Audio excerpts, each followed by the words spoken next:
2 எந்திர துப்பாக்கியின் கையில இருந்தால் எப்படி என்னை பார்ப்பார்களோ அப்படித்தான் எங்களை பிஜேபி நாடாளுமன்றத்திலே பார்க்கிறது.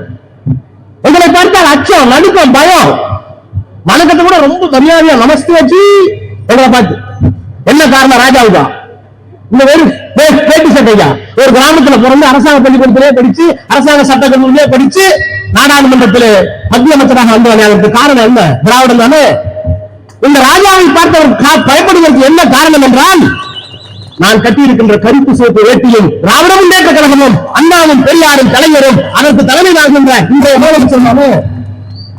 அதனாலதான் அண்ணா கலைஞர் எல்லாத்தையும் ஒன்னா சேர்த்து ஒரே சிறமையை கொண்டு வந்தார். திராவிட மாடல். திராவிட மாடல்னா என்ன? சமத்துவம், சுயமரியாதை, மாநில சுயாட்சி, மதச்சார்பின்மை, தேசிய இளைஞனின் அடையாளத்தை பாதுகாப்பது. இந்தியா ஒரு நாடு அல்ல, எந்த காலத்திலும் ஒரு தேசம் அல்ல. இந்தியா ஒரு மதத்திற்கு சொந்தம் அல்ல, இந்தியா ஒரு மொழிக்கு சொந்தம் அல்ல, இந்தியா ஒரு துணை கண்டம். தமிழ் என்பது மொழி அடிப்படையிலான ஒரு தேசியம். தமிழ் தேசியம் இங்கே இருக்கிறது. மலையாளம் கேரள தேசியம் இருக்கிறது, கர்நாடக தேசியம் இருக்கிறது, மராட்டிய ஒரு மொழியாக தேசியம் இருக்கிறது. இத்தனை தேசிய இனங்களுடைய கலவைதான் இந்தியா ஒரு உபகண்டமாக துணை கண்டமாக கட்டமைப்பு. இதை உணர்ந்த இயக்கம் திராவிட முன்னேற்ற கழகம். ஆக இவற்றையெல்லாம் அங்கீகரிக்க வேண்டும் என்பதற்காகத்தான் திராவிட மாடல் என்ன இந்த 5 சொன்னார். இன்றைக்கு இந்த திராவிட மாடல் தான் எல்லாருக்கும் சுயமரியாதை வேண்டும். அது மேற்குலகத்தில் இருக்கிறார்கள், குஜராத்தில் இருக்கிறவனாகட்டும் அல்லது டெல்லியில் இருக்கிறவனாகட்டும், இந்தியாவில் இருக்கிற எல்லோருக்கும் சுயமரியாதை, எல்லோருக்கும் சமத்துவம், எல்லோரும் மனச்சார்பில்லை, எல்லோருக்கும் தேசியங்களுடைய அங்கீகாரம். இந்த 5ஐயும் என்னென்னலாம் ஒப்புக்கொள்கிறோமோ அதெல்லாம் திராவிடம். அதனாலதான் நாங்கள் இந்தியா முழுக்க திராவிடம் வர வேண்டும் என்று விரும்புகிறோம். இந்தியா முழுக்க திராவிடம் வரக்கூடாது என்பதிலே பிஜேபியும் மோடியும் அமித்ஷாவும் தெளிவாக இருக்கிறார்கள். எனவே 40 நாடாளுமன்ற உறுப்பினரை வைத்திருக்கின்ற திராவிட முன்னேற்ற கழகம் தான் கடந்த காலத்தில் இந்தியாவுடைய அரசியலை மாற்றியிருக்கிறது, இந்தியாவுடைய அரசியல் சட்டத்தை காப்பாற்றியிருக்கிறது. அந்த அடிப்படையில் தான் அண்ணாவின் தம்பியாக கலைஞரின் பிள்ளையாக இருக்கின்ற எங்களின் வணக்கத்திற்குரிய முதலமைச்சர் மாண்புமிகு முத்துவேல் கருணாநிதி ஸ்டாலின் அவர்கள் தேசத்தை காப்பாற்றுவதற்கு, இந்தியாவுடைய அரசியல் சட்டத்தை காப்பாற்றுவதற்கு இந்த குரலை இன்றைக்கு 40 தொகுதிகளையும் ஒழித்துக் கொண்டிருக்கிறோம். அதுதான் காரணம். ஏன் ஒழிக்க வேண்டிய அவசியம் என்ன? அரசியல் சட்டத்தில் சொல்லப்பட்டிருக்கிற இந்த பண்புகளுக்கெல்லாம் என்ன ஆபத்து? அந்த ஆபத்து தெரியாதான் இந்த குரலுடைய தேவை புரியும். இந்த 5 ஆண்டு கால ஆட்சியில் என்னவெல்லாம் நடந்தது? குடியுரிமை சட்டம் என்று சட்டத்தை கொண்டு வந்தார்கள். நமக்கு பக்கத்தில் இருக்கிற நாடு ஆப்கானிஸ்தான், இன்னொரு நாடு பாகிஸ்தான், இன்னொரு நாடு வங்காளதேசம். இந்த 3 தேசத்திலே இருந்தும் இந்தியாவிற்கு உள்ளே வந்தவர்கள் உண்டு. அகதிகளாக வந்தார்கள், பிழைப்பிற்கு வழி இல்லாமல். சில பேர் பணத்தோடு வந்து சட்டத்திற்கு விரோதமாக இங்கே வந்து தொழில் நடத்தி பிழைத்தார்கள். இவர்களெல்லாம் எப்படி குடியுரிமை வழங்குவது, எப்படியெல்லாம் நீக்கி வைப்பது என்பதற்கான 1971 கொண்டு வரப்பட்ட சட்டப்பிரிவு. அந்த பிரிவின் அடிப்படையில் உச்ச நீதிமன்றம் சொன்னது யாரெல்லாம் குடிமக்கள் என்று முறைப்படி ஆய்வு செய்யும் என்று. இந்த 3 நாடுகளிலிருந்தும் இந்துக்கள் வந்தால் சேர்த்துக் கொள்ளலாம், கிறிஸ்தவர்கள் வந்திருந்தால் சேர்த்துக் கொள்ளலாம், பௌத்தர்கள் வந்தால் சேர்த்துக் கொள்ளலாம், பாசியர்கள் வந்தால் சேர்த்துக் கொள்ளலாம், எல்லோரும் சேர்த்துக் கொள்ளலாம், இஸ்லாமியர்களுக்கும் சேர்த்துக் கொள்ளலாம். என்ன நியாயம்? 100 ஆண்டு காலமாக இங்கே இருக்கிறார்கள், 3 தலைமுறையாக இங்கே இருக்கிறார்கள். நாங்கள் என்ன தீர்மானம் கொடுத்தோம்? திராவிட முன்னேற்ற கழகம் இந்த சட்டத்தை எதிர்க்கவில்லை, ஆனால் நாங்கள் அதுக்கு திருத்தம் கொடுத்தோம். நாடாளுமன்றத்திலே அது மேலவையிலே திருச்சி சிவா தெளிவாகவே கொடுத்தார். ஏன்னா அங்கதான் தடுத்து நிறுத்த முடியும். நாங்கள் இருக்கிற லோக்சபா என்று சொல்லுகிற மக்களவையில் மிருக பலம் வெளியூர் 350 பேர் உட்கார்ந்துருப்பாங்க. இன்னும் ஒன்னே ஒரு கொடுமை, 310 பேரும் 320 பேரும் மஞ்சள் துண்டு போட்டுக்கிட்டு உள்ள வரும்போது ஜெய் ஸ்ரீராம் வருவாங்க. நாங்க வெறும் 40 பேர் கருப்பு போட்டு உட்காந்துருந்தோம். அதானி வைத்து உள்ள வந்தா மாதிரி 300 பேர் சத்தம் போட்டு வந்தாங்க. நாம் 40 பேரும் கருப்பு சட்டை தமிழ் பெரியார் வாழ் வந்தோம். காட்சி 330 பேருடைய குரலை அடக்குகின்ற வழியை முத்துவேல் கருணாநிதி ஸ்டாலின் என்ற மகத்தான வழியில் அனுப்பிய 40 பேர் இருந்தது. இன்றைக்கு அந்த குரல் பெறப்படுகிறது என்பதற்காக சொல்லுகிறேன். அந்த சட்டம் கொண்டு வரப்பட்ட போது கொண்டு வாருங்கள் தவறில்லை. ஆனால் இந்துக்களை ஏற்றுக்கொள்கிறீர்கள், கிறிஸ்தவர்களை ஏற்றுக்கொள்கிறீர்கள், பௌத்தர்களை ஏற்றுக்கொள்கிறீர்கள், பாசிகளை ஏற்றுக்கொள்கிறீர்கள். ஆனால் இஸ்லாமியர்கள் ஏன் இந்த மண்ணிலே வாழ்கிறவர்கள் அவர்கள் அகதியாக வந்திருப்பார்கள். அவர்கள் ஏன் ஏற்க மறுக்கிறோம் என்று கேட்டபோது வாக்கெடுப்பு கூட்டார்கள்.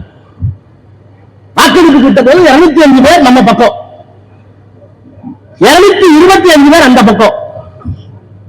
அதிமுகவுக்கு 11 நாடாளுமன்ற உறுப்பினர்கள், பாட்டாளி மக்கள் கட்சிக்கு ஒரு நாடாளுமன்ற உறுப்பினர், ஆக 13 பேர்.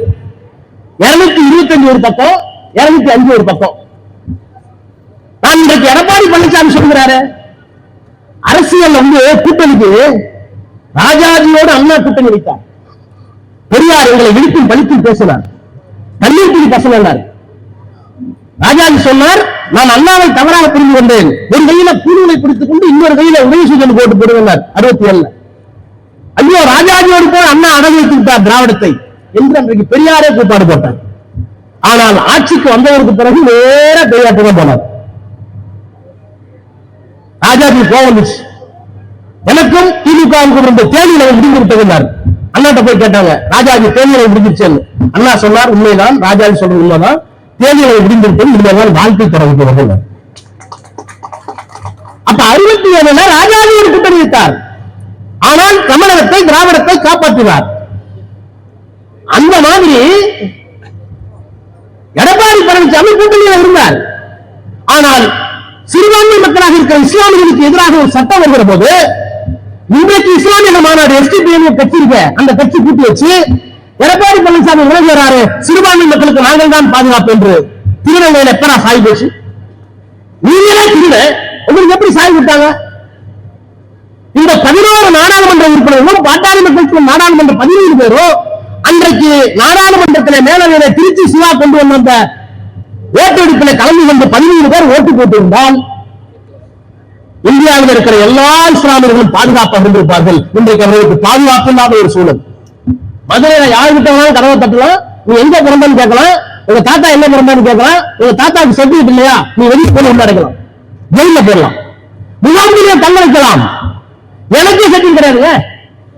இங்க இருக்க பர்த் சர்டிபிகேட் இருக்கு, போனோம் பள்ளிக்கூடத்தில் சேர்க்கணும், நாங்க 3 மாசம் பள்ளிக்கூடத்தில் சேர்க்கணும், 5 வருஷம் கரெக்டா இருக்கிற மாதிரி பேரு கொடுத்தாங்க. 10-5-63 போட்டுட்டாங்க. நான் உண்மையாம 26-64 பிறந்தேன். யாருக்கு தெரியும்? பள்ளிக்கூட சேவை போட்டுட்டாங்க. எத்தனை பேருக்கு பிறந்த சர்டிபிகேட் இருக்கு? ஆனா இந்தியாவில் இருக்கிற எந்த முஸ்லிமையாவது கொண்டு வந்து நீ எப்போது பிறந்தாய், எங்கு பிறந்தாய் என்று கேட்டு கொடுக்க முடியாவிட்டால் அவன் நாட்டுக்கு குடியுரிமை பெற்றவன் அல்ல, பதிவுரைவன் அல்ல, அவனை வெளியே வைக்கலாம். எத்தனை நாள் போராட்டம் டெல்லியில எல்லாரும் பெண்கள் பரதாவோட உட்கார்ந்து விடிய விடிய. இவ்வளவு நாசக்கார செயலை செய்கிறது மோடி அரசாங்கம் மதவெறியின் பெயரால்.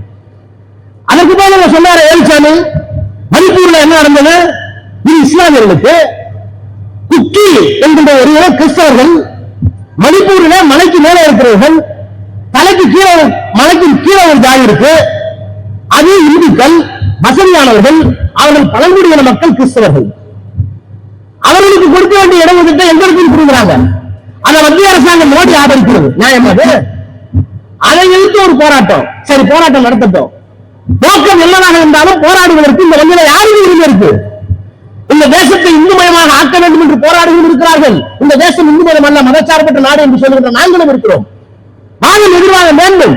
கருத்து கருத்தோடு மோதட்டும், கருத்து கத்தியோடு மோதக்கூடாது. வன்முறை எங்களுக்கு நம்பிக்கை இல்லை. ஆனால் மணிப்பூரில் என்ன நடந்தது? இந்த நாட்டில் நான் கேட்கிறேன், மதுரையில ஜாதி இருக்கும், ஜாதி ஒளின்னு விரும்புறோம்.